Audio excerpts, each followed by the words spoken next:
Well, you're watching this video, so I'm going to assume that you are feeling less than your best, probably horribly, and stuck in a spiral of thoughts, worries, and behaviors. And the words anxiety and fear hit a button in you. And the truth is, you're most likely feeling both because they are connected. Anxiety and fear are the root causes of codependency, which is an anxiety disorder based upon both anxiety and fear. What will or will not happen if I do or do not do this? So, like all mental disorders under the new guidelines, codependency is on a spectrum or scale. So, you can have a tiny, tiny little bit or a horribly huge amount. And so, where we are on that is really what we want to talk about today. Because in my opinion, frankly, if you love anyone, you have some degree of codependency. That's what makes me say, text me when you get there, or let me know when the plane boards, or let me know when you land. When will I see you again? Those are codependent thoughts, right? It's based on fear and leading to little anxiety. Are they crippling? No. Can I drive while my children are on the highway? Absolutely. Can I work? Yes. If you had no codependency, you would be antisocial or sadly just don't have anyone to love. But recognizing if your codependency is problematic or toxic is imperative when we're dealing with our loved ones in general and absolutely with addiction. Codependency delivers way too much adrenaline and cortisol to our brains. Okay, these are fight or flight chemicals. They are not meant for more than 90 to 120 seconds. These chemicals are what thrown into the brain allows a mom to race down a driveway and pull a car off the child's stroller. They're not meant to flood our brain for long periods of time. Not 1 week, not 1 month, not 6 months, not a year, and certainly not 5 years.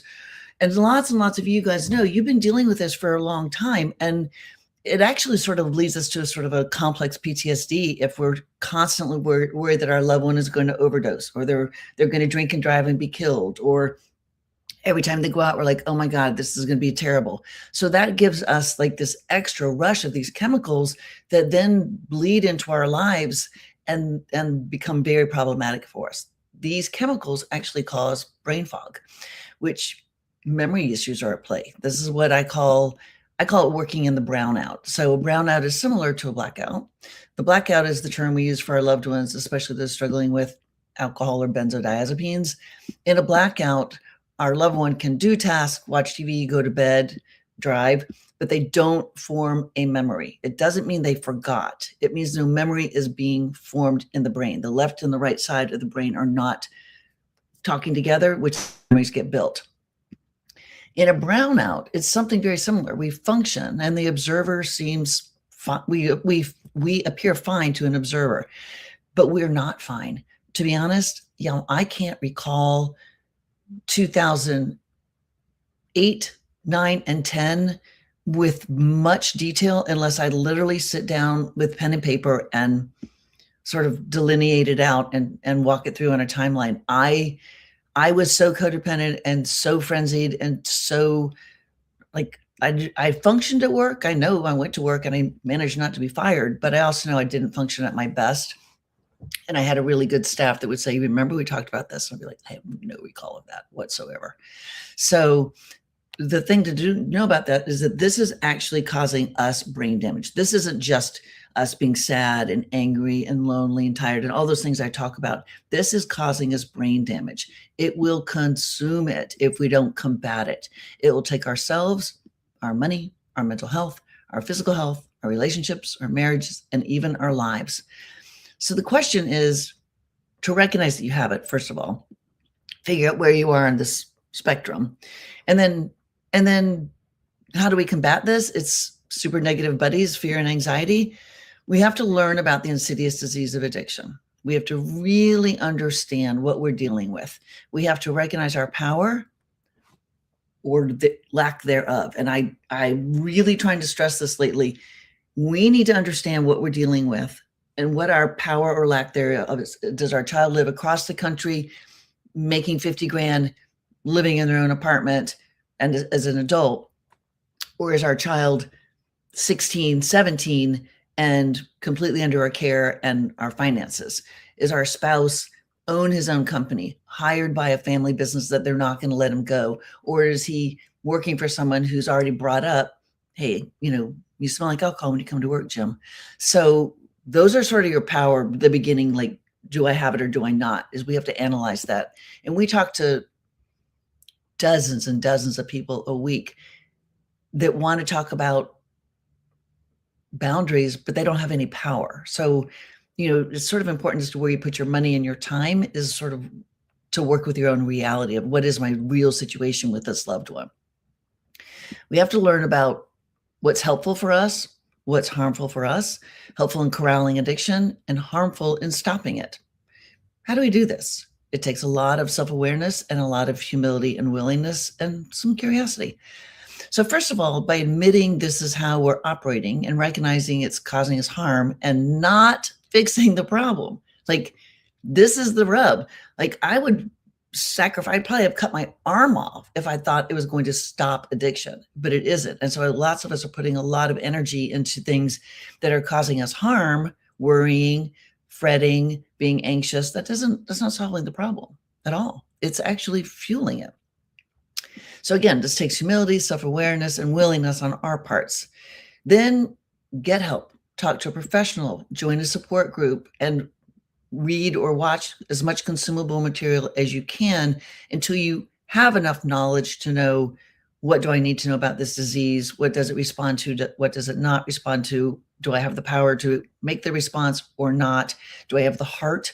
Do I have the ability to have a boundary? Like, these are really important things before we all just drive off into the distance, like saying, this is by God what we're going to do to end addiction. We have to pull back. And by pulling back, then we have more like individual customized information. So that's what lets us pull ourselves out of the reeling phase. So the reeling phase, I talk about this all the time in the membership. The reeling phase is this chaotic, holy crap, I just found out my spouse is doing cocaine at the office. Holy crap, I just found out my kid is taking pain pills with the entire lacrosse team. And we just spin. And this is like, you guys have probably seen the video where I talk about, I just looked up D for drugs when I found this out. If that doesn't epitomize reeling, I don't know what does.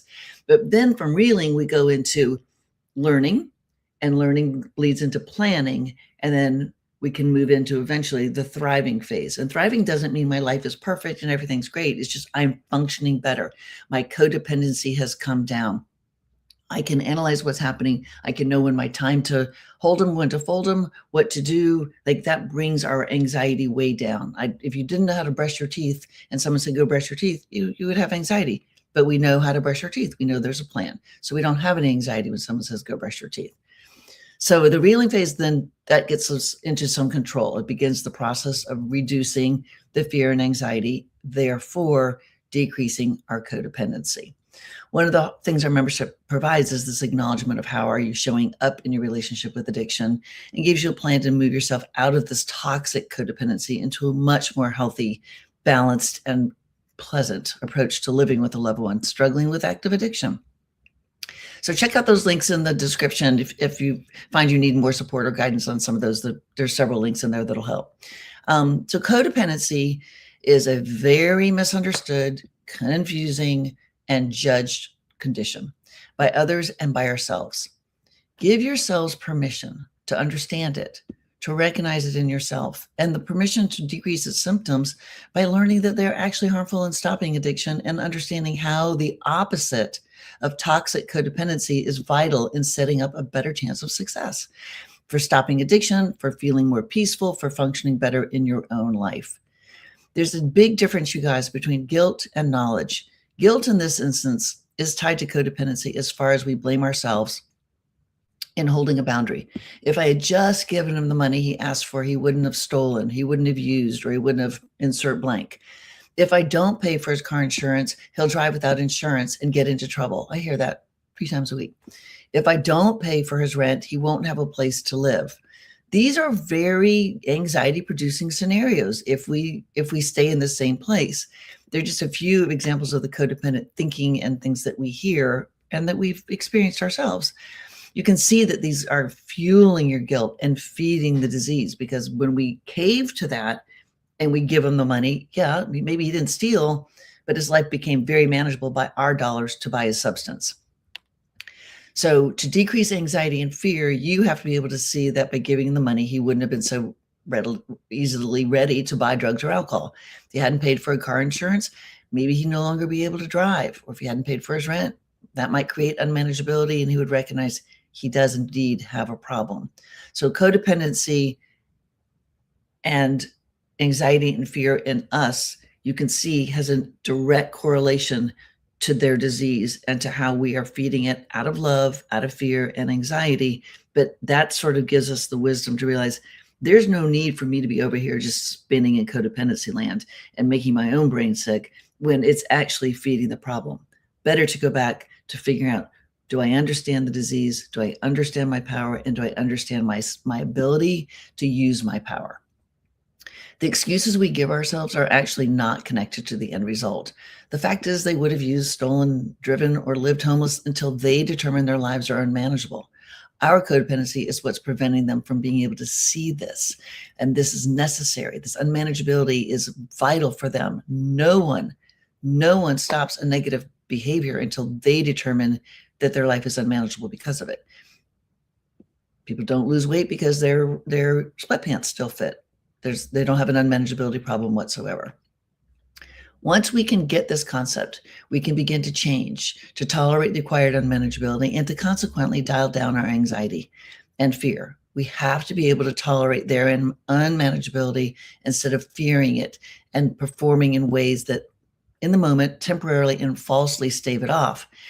Did you hear that? In the moment, temporarily and falsely, when we make a codependent decision, we are saving off our anxiety and our fear temporarily. We are actually making the problem bigger, which in the end of the day is going to make our anxiety and fear bigger.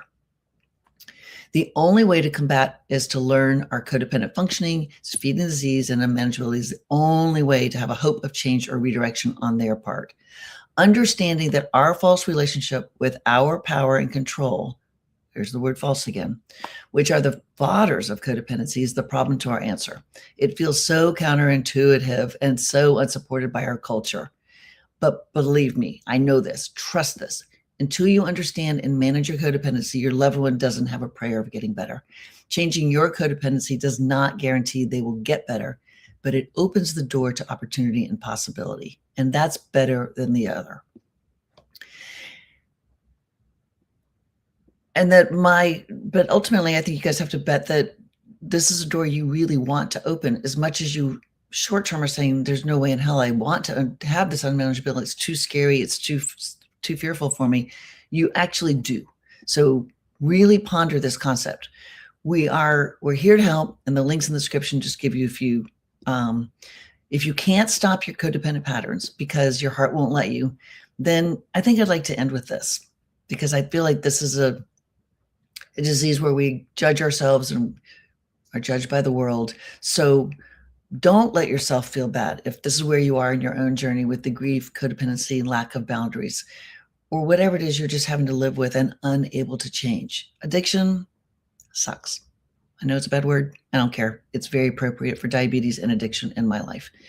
It's cunning, complex, manipulative, super difficult to navigate, let alone wrangle. I hope this content has helped you, at the very least, understand your own feelings and even begin to explore if you can change them, and if so, how you might begin. And that's all I have to say today. So we will see if we have any questions and go from there. All right, this is from Chloe.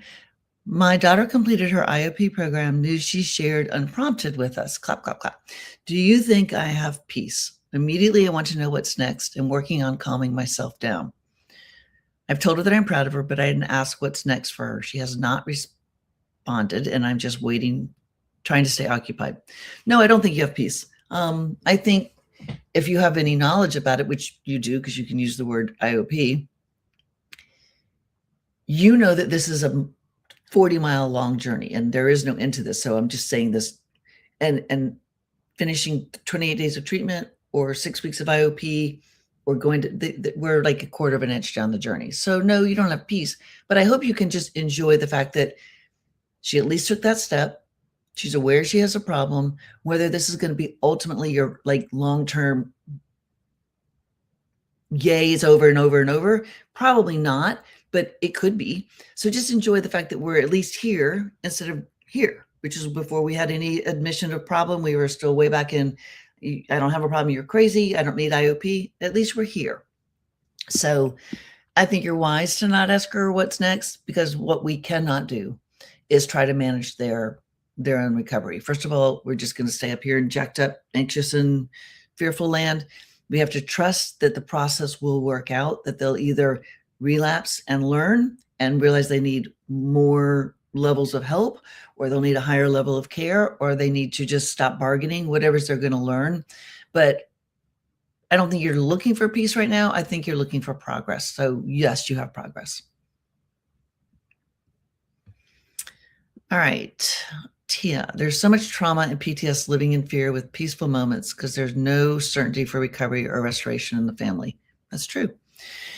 We actually, and I've talked about this before. I don't know if it's here or wherever, 270 videos, but we talked about this years ago. I had a family group that was in person. There must have been like 40 spouses, parents in this. And this exact topic came up one night. And one of the dads said, I just wish I could know that he will never relapse. I just wish I could know that. I just want to live in that peace. And I said, well, you can't.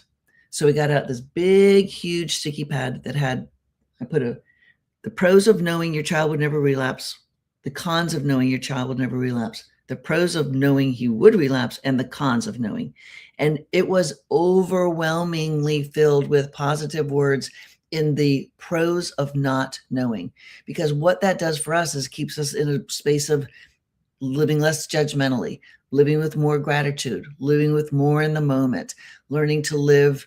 And these are the gifts that addiction and loving someone with addiction can give us if we will get humble and willing and self-aware and curious enough to figure out what are they and how can they apply in my life, just like they need to apply in my loved one's life. All those things I just talked about, those are based upon the 12 steps. Those are parts of the values behind them. The PTSD and that level, it will fade. Either you'll get inured to it if it goes on and on, or it'll get in the rearview mirror and it won't matter as much anymore. I tell people this all the time. I don't answer phone. If my phone rings, I don't answer it. We don't have a landline. That sound of a ringing phone makes me kind of throw up in my mouth a little bit because it just so many bad memories attached to it. But you're right. There is no certainty or recovery or for absolute restoration in your family. There's hope.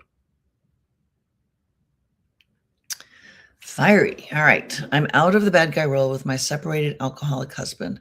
Where's the balance between being kind and letting them endure their own consequences? We talked about this yesterday in the live call. So being kind is just not saying name calling. It's not using a negative tone. It's not starting fights. And it doesn't mean you get walked on. It doesn't mean you tolerate bad behaviors. And it is not unkind to let someone endure their own consequences. Bree and I literally had this conversation 10 minutes ago at lunch. It's what they need. It's kind to ourselves, to be honest. We can run ourselves ragged, cleaning up their messes, lying to people, taking care of them, covering it up, all those things that we all do, but that just makes our codependency worse. It's not unkind to not do those things. It is better for us, and we need that. Remember what we just talked about. We need them to discover unmanageability. And so when we don't let them endure their own consequences, we're not allowing that unmanageability, which is actually super unkind to both of us, because now we're feeding the addiction, which is just going to get worse and worse and worse because it's progressive disease. But we're also making our codependency and our lives stink even more because we're holding up ourselves and them. So be careful. Like Kim and I talk about this all the time. There's a difference between being a bad guy, which is to use a negative tone, start a fight, name call, be super rigid and ugly, versus being dragged into the bad guy. And so you may get dragged into the bad guy while they endure their own consequences. You should have called, you should have lied to my boss, you should never have told, but that's not being the bad guy. That's being dragged into the bad guy. Hear that distinction. It's very important. Karen, All right, my question, still attending an IOP for almost 2 years, very proud of him, but I wanna ask what's next? How are you building community, etc.? But he closes down and doesn't share. What open-ended questions can I ask to get him to open up? Okay, so I'm kind of interested. He's going to IOP for 2 years. They usually last 6 to 12 weeks, but um, I think you could ask a lot of open-ended questions, like, what's been your favorite thing about recovery? What if we look at those values behind the principles behind the 12 steps, which is your favorite one? Which is your least favorite one? What's the most interesting person you've met in IOP? What's the wisest thing the counselor's ever said? What's the dumbest thing the counselor's ever said? Use some humor and use I don't know how to say this. Don't ask open-ended questions with an agenda. So you really do want to come at this with curiosity. So if you're asking these questions, you just don't know the answer, but you really want to know the answer. And then often I love an open-ended question if you use it as the springboard for a conversation, like, what's your favorite value? I don't know. My least one is self-awareness. I don't like being self-aware. It's very painful. And so that can be a funny conversation or a good conversation about self-awareness or integrity. Like I love integrity. It's probably one of my favorites. But I could also tell a story that when we were working on integrity in our practice 8 years ago, 10 years ago, I gave Amber and Kim these little dishes that had the word integrity on it, little trinket holders. And then mine broke. And I saw Amber sitting in her bookshelf one day and I was like, I'm just going to take that. Like, she doesn't even know it's in there. She doesn't use it. And then I was like, Campbell Manning, you are getting ready to steal a gift to your beloved coworker that says integrity.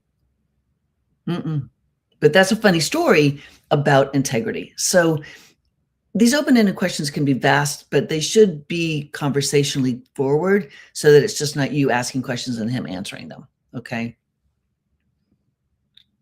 And you noted that because you said open up. So use open up as like, what's the next part of the conversation? So just having him answer it. All right, Dale, is it harder for well-trained medical professionals to get over addiction? They know the science, but they can make more excuses and stay in denial. Have we noticed a trend in our, it's a really good question. I would say the people that are the hardest to get over are not medical professionals per se, but they are somewhat narcissistic, highly paid professionals who think they know it all and they think they know best. And they are the kings and queens of, yeah, but. And by yeah, but, I mean, yeah, but I don't need that. Yeah, but that won't work for me. Yeah, but I'm better than those people. Yeah, but those people are not my caliber. Those people really struggle, and so do their families. And I don't like to work with them. I don't understand the second part of this question. Somebody will deal with the consequences, you or the person with the substance abuse disorder. I think we have to deal with the consequences first, as in getting over anxiety and fear of if we don't fix the problem. And then they have to hit the unmanageability level when there is a consequence that we are no longer fixing. I think it's difficult both ways, to be honest. I mean, you know this, you guys, you're watching this video. This disease stinks. It's not easy for either side. It's not easy for us to do all these changes, to grow, to learn, to analyze, to let go. That it's just not easy. It goes against our nature to let go of our child, to let our spouse suffer, to let our children see our spouse suffer, to deal with the in-laws and all that comes with that. So I think the more humble we can be and the more willing we are is the answer to success in this. And I think that ties into the first part of the question is, if you're somewhat narcissistic, you're not going to be very humble. And if you think you know better, you're not going to be very willing. So right there, you kind of got like a really gross formula for getting better.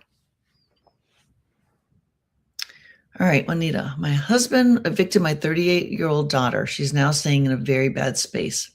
She's been in the mental hospital twice. I can feel my heart racing.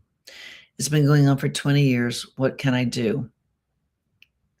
This is an interesting question because you can hear the dynamic in here that she and her husband are not on the same page, and this makes it very hard. Like, we don't have as much power when there's opposing factors, opposing decisions, opposing thoughts. Your husband is probably sick and tired of it. He's done. He doesn't care, and she's out. And you're just in this, oh, I can't stand this. This is terrible. This is scary. And it is scary. My heart hurts for you, is racing a little bit for you. But I think the only thing you can do is try to have a very serious conversation with your husband about what this is doing to you.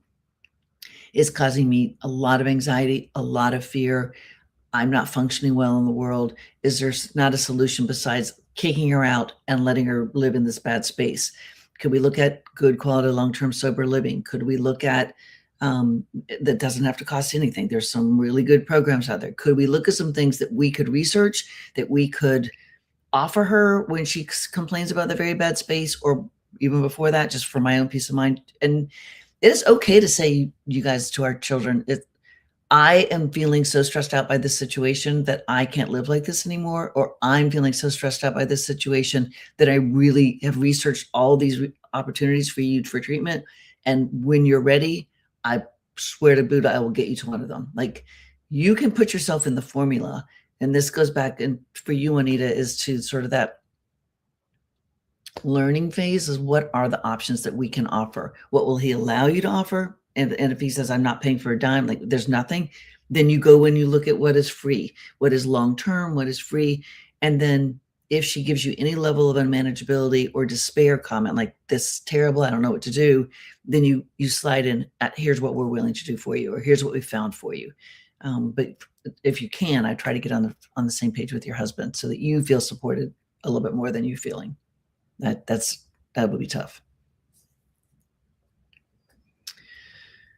All right. Clock. Primary concern is my spouse's pace for treatment. She does not want to impact finances, but her health is, sorry, from the phone. Wife with addiction very early, wants sobriety, but does not want to lose income job during treatment. Job's causing a lot of the stress, enabling the addiction. I think for this one, you have to, you're right. You're right. This would be better. I'm trying to be supportive, but she pulls away and feels like she's being judged. I really want to see a path and work toward it. How patient should I be? For how long? I think with the course of a spouse, yes, you do wait. It's the short answer. With a spouse, you don't really have any power. She has a job. She lives in your home. You can say, I'm not sure this is enough for you, but I get it. I'm willing to give it a whirl. And if you see it going down poorly right away, just say, hey, I don't think it's going that great. What do you think? And if she says, no, I'm getting a handle on it, it's going to be fine. Say, okay, how would you know if it's not fine? And in what time frame would you know that this isn't going to be maybe what we need? I hope it is. I love having you at home.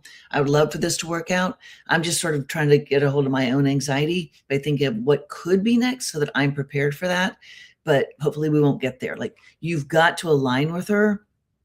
You have to act as if this will be successful, and then prepared if it's not, but prepared in a very kind, empathetic, supportive, aligned way. Like, honey, how do you feel like this is going? Like, I don't know. I feel like you're really on the struggle bus. Seems like this is super difficult. And I'm just wondering if it wouldn't be easier if we did let this job go and get you some long-term help.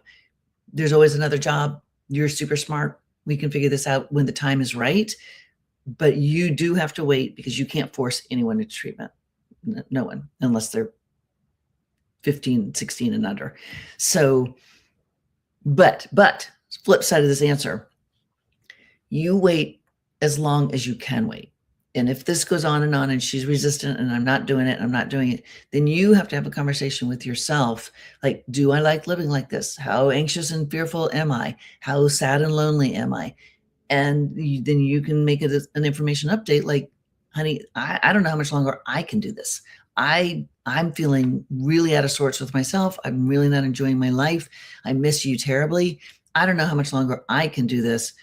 And then now we're having a different conversation that might spur her on, but that's not the reason we're going to have the conversation. That's for if you just hit this point where you're sick and tired of being sick and tired, then you can say, I really just don't want to live like this anymore. It makes me terribly sad, but I think we're going to have to go our separate ways. Like, you have to find that balance. It's like, walking onto rubber balls. And so that's not fun and easy, I would imagine. But you can be patient over here as long as you are stable enough. If you are not stable enough, then you can define how patient you're going to be on her plan, if that makes sense. All right, guys, we are out of time. I hope this was helpful. There's a couple points in there you might want to review: your own codependency, your power, and your heart. Those are the things for you to sort of evaluate as you learn about the disease. All right, somebody will see you next week. I think Amber. All right, bye, guys.